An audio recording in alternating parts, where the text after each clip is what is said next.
What is sex drive or sexual desire? Let's start off with a description of sexual desire.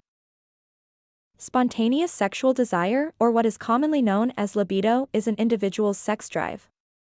It refers to the motivation or inclination to be sexual. In layman's terms, it is feeling horny and having a strong interest in sexual activity either solo or with a partner. Do men really have a stronger sex drive?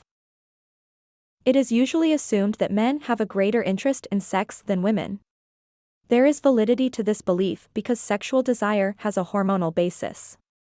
Desire in both males and females is mainly fueled by the hormone testosterone, which men produce 10 to 20 times more than women.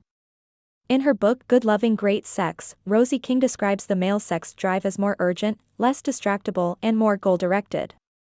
Because a female's body produces much less testosterone, the female sex drive is more diffuse and more distractible. In other words, a woman's spontaneous sex drive is more easily affected by the events of the day and what is happening in her life in general than her male partners. But human sexual desire is much more complicated than just what is happening at hormonal level. Although hormones are one of the biological factors underpinning an individual's sex drive, there are other factors which also exert a strong influence.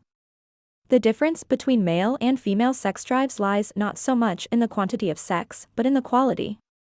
Whilst men are more focused on intercourse and orgasm, the female sex drive is more driven by connection and affection, especially in established relationships. Rosemary Basson's model of female sexual desire. Physician Rosemary Basson has put forward an idea that explains the changes to female sexual desire in long-term relationships. In the honeymoon phase of a new relationship, romantic love and infatuation fuels a strong sexual response for women.